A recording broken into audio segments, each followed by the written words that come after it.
అందరికీ నమస్కారం. ఇవాళ మనతో పాటు ప్రముఖ ఆధ్యాత్మికవేత్త ఆస్ట్రాలజర్ బ్రహ్మశ్రీ సుభాష్ శర్మ గారు ఉన్నారు. గురుగారితో మాట్లాడదాం. గురుగారు నమస్కారం. శ్రీమాత్రి నమండి. 2025 జనవరి మాసం వృశ్చిక రాశి వారి పరిస్థితి ఎలా ఉండబోతుంది గురుగారు? ఎలాంటి ఫలితాలు ఉండబోతున్నాయి? తప్పకుండా తెలియజేస్తానండి. ముందుగా ప్రేక్షకులందరికీ శ్రీమాత్రి నమః, శ్రీ గురుభ్యో నమః. వృశ్చిక రాశి వారికి రాబోయేటటువంటి జనవరి మాసం చాలా అద్భుతమైనటువంటి మాసం. సప్తమంలో గురు సంచారం చేస్తున్నాడు. అలాగే వృశ్చిక రాశి వారికి మెయిన్గా ఏంటి అంటే కనుక అర్ధాష్టమ శని ప్రభావం అనేటటువంటిది నడుస్తుంది. కాబట్టి అర్ధాష్టమ శని ప్రభావం వల్ల కొంతవరకు ఆరోగ్య భంగం అనేటటువంటిది ఏర్పడుతుంది తప్ప మిగతా విషయాలన్నింటిలో కూడా చాలా అద్భుతంగా ఉంటుంది. ఆర్థిక విషయంలో కానీ లేదు అంటే వృత్తిపరంగా కానీ వ్యాపార పరంగా కానీ లాభదాయకమైనటువంటి జీవితాన్ని గడుపుతూ ఉంటారు. తద్వారా వీళ్లకు ఆశించినటువంటి ఫలితాలు అనేటువంటి ఏర్పడతాయి. ఇంటి యందు శుభకార్యాలు చేయడము, విదేశీ ప్రయాణాలు చేయడము, ఆర్థిక పరంగా చూసుకున్నా వేరే ఇతరితర పరంగా చూసుకున్నా సహాయం చేసేటటువంటి విషయంలో కానీ అన్ని రంగాల్లో ముందుండేటటువంటి వారు ఈ యొక్క వృశ్చిక రాశి వారు అని చెప్పుకోవచ్చు. వృశ్చిక రాశి వారికి అర్ధాష్టమ శని ప్రభావం ఒకటే నెగిటివ్ తప్ప మిగతా విషయాలన్నింటిలో కూడా చాలా అద్భుతంగా ఉంది అని చెప్పుకోవచ్చు. విద్యారంగంలో కానీ వైద్య రంగంలో కానీ అలాగే ఉద్యోగ రంగంలో కానీ చాలా మెరుగైనటువంటి ఫలితాలు వీళ్ళకు ఏర్పడుతూ ఉంటాయండి. నిరుద్యోగుల పరిస్థితి ఎలా ఉండబోతుంది గురుగారు? కొత్తగా ఉద్యోగాలు ఏమైనా వచ్చే అవకాశం అయితే నిరుద్యోగుల పరిస్థితి అంటే శని బాగాలేడు కాబట్టి కొంతవరకు కష్టాన్ని కలిగిస్తూ ఉంటాడు. అంటే ఉద్యోగం లేనటువంటి వారికి మరింత కష్టపెట్టడం కానీ, లేదు అస్సలు జీవితం ఏమాత్రం బాగాలేదు అని అనుకునేటటువంటి వాళ్ళకి కర్మను అనుభవించేటటువంటి యోగంలోకి పడివేయడం కానీ ఇలాంటివి చేస్తూ ఉంటాడు. ఆల్రెడీ జీవితంలో కొంతవరకు ఒక మోస్తారుగా ఉన్నటువంటి వాళ్లకు కొంతవరకు బాగానే ఉంటుంది. కానీ ఇప్పుడిప్పుడు అభివృద్ధిలోకి వద్దాము అని అనుకునేటటువంటి వాళ్ళు, ఇప్పుడిప్పుడు జీవితంలో వృద్ధిలోకి వద్దాము అనుకునేటటువంటి వారు ఎవరైతే ఉన్నారో వాళ్లకు కొంతవరకు ఈ జనవరి మాసం ఆఫ్టర్ సంక్రాంతి తర్వాత కొద్దిగా ఇబ్బంది. సంక్రాంతిలో బాగానే ఉంటుంది, సంక్రాంతి దాటింది అంటే కొద్దిగా ఇబ్బందులు పడేటటువంటి అవకాశం మాత్రం ఏర్పడుతుందండి. గురుగారు, సంతానం లేక ఇబ్బంది పడుతూ ఉంటారు, అలాగే వైవాహిక జీవితం, సో రెండు ఎలా ఉండబోతున్నాయి ఈ మాసం? సంతానం లేనటువంటి వారికి సంతాన భాగ్యం అనేటటువంటిది సంక్రాంతి తర్వాత కలిగేటటువంటి అవకాశం ఏర్పడుతుంది. అలాగే వివాహం జరగనటువంటి వారు, వివాహం ఆలస్యం అవుతున్నటువంటి వారికి ఎవరైతే వృశ్చిక రాశి వారు ఉన్నారో వాళ్ళు కన్యాపాశుపతం అని చెప్పేసి ఉంటుంది. అంటే పురుషులకు, స్త్రీలకు కాదు, పురుషులకు కన్యాపాశుపతం ఉంటుంది. అదే స్త్రీలకు కనుక వివాహం కానటువంటి వారు ఉంటే వరపాశుపతము అని చెప్పి శివుడికి సంబంధించినటువంటి క్రతువు ఉంటుంది. ఆ క్రతువు కనుక చేసుకుంటే శీఘ్రాతి శీఘ్రంగా మంచి వివాహం జరిగేటటువంటి అవకాశము, జీవితంలో ఆనందంగా ఉండేటటువంటి అవకాశం, కోరుకున్న వారితో వివాహం జరిగేటటువంటి అవకాశం ఈ దాని ద్వారా కలుగుతుందండి. గురుగారు, కొత్త సంవత్సరం కాబట్టి కొత్తగా గృహాలు స్థలాలు కొనుక్కోవాలనుకుంటారు, అటువంటి వారి పరిస్థితి ఎలా ఉండబోతుంది గురుగారు? గృహం కొనుక్కుందాము అనుకునేటటువంటి వారు, కొత్తింటి వారు కావాలి అనుకునేటటువంటి వారు ఇప్పుడున్నటువంటి ఈ జనవరి మాసం చాలా కలిసి వచ్చేటటువంటి మాసం. ఆఫ్టర్ సంక్రాంతి తర్వాత గృహయోగం కానీ, బంగారం కొనుక్కోవడం కానీ, వాహన యోగం కానీ తప్పకుండా కలిగేటటువంటి అవకాశము ఈ యొక్క వృశ్చిక రాశి వారికి ఏర్పడుతుందండి. రాజకీయ సినీ రంగాల్లో ఉన్న వారికి ఎలా ఉండబోతుంది గురుగారు ఈ మాసం? ముఖ్యంగా రాజకీయ రంగంలో కనుక చూసుకుంటే వృశ్చిక రాశి వారికి కొన్ని మార్పులు చేర్పులు జరుగుతూ ఉంటాయి. లేదు అంటే కనుక రాజకీయంలో ఈ పదవీ గండం అనేటటువంటిది ఏర్పడుతుంది. ఎందుకంటే బికాస్ శని అర్ధాష్టమంలో ఉన్నాడు కాబట్టి పదవీ గండం ఏర్పడము, ప్రజల నుండి వ్యతిరేకత రావడము, నీలాప నిందలు అనుభవించడము, చెయ్యనటువంటి తప్పుకైనా సరే ఏదో ఒక కష్టాన్ని అనుభవించేటటువంటి విధంగా చేయడము, ఇలాంటివి ఎక్కువగా జరుగుతూ ఉంటాయి. కనుక రాజకీయ నాయకులకు మాత్రం కొద్దిగా గడ్డు కాలము అని చెప్పుకోవచ్చు.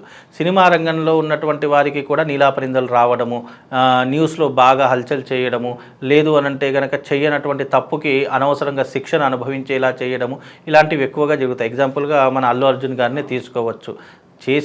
ఆయన చేసినటువంటి విధానంలో ఆయన ప్రమేయం లేకపోయినా కానీ ఇలాంటి నీలాప నిందలు రావడము, కోర్టు కేసులు ఎదుర్కోవడము అప్పుడప్పుడు జరుగుతూ ఉంటాయి. ఎందుకంటే మనిషి జీవితంలో తాను చేయని తప్పుకి కూడా శిక్ష అనుభవించేలా చేస్తున్నాడంటే బికాస్ కర్మకారకం అనేటటువంటిది వెంటాడుతూ ఉంటుంది.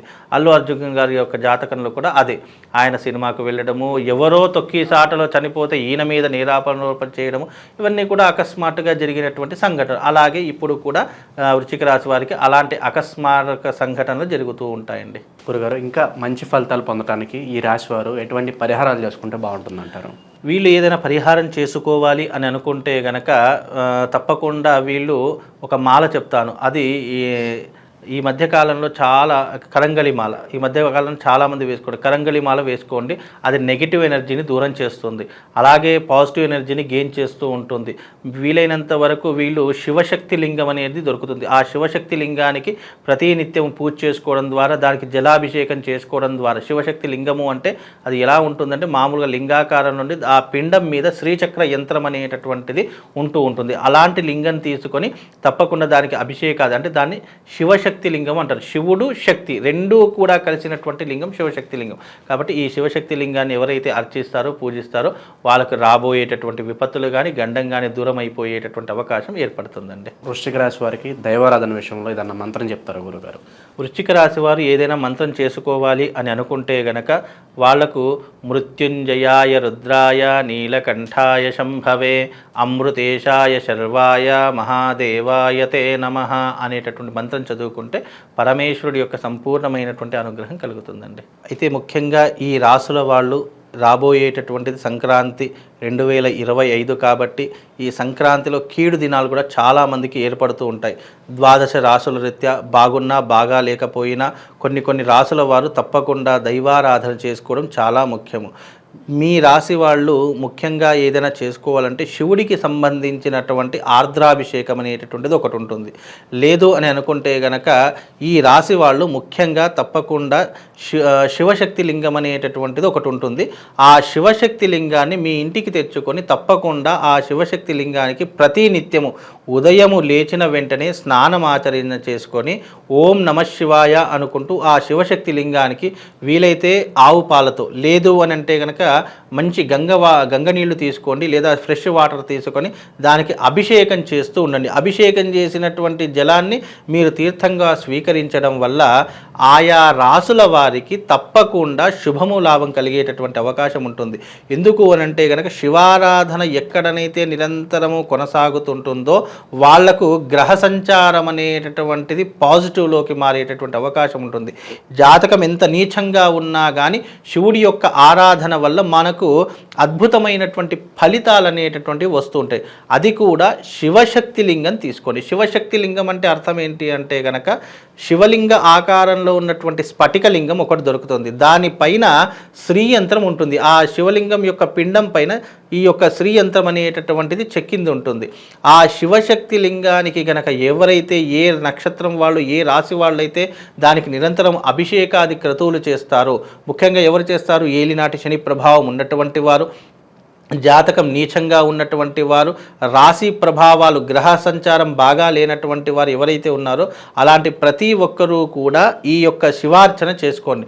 తద్వారా మీకు శుభము లాభం కలుగుతుంది. ఈ యొక్క రాశి వాళ్ళు తప్పకుండా ఈ యొక్క శివారాధన చేసుకోండి. తద్వారా వాళ్ళకు శుభము లాభంతో పాటు ఆ శివుడి యొక్క సంపూర్ణమైనటువంటి అనుగ్రహం కలుగుతుంది. శ్రీమాత్రే నమః. శ్రీ గురుభ్యో నమః.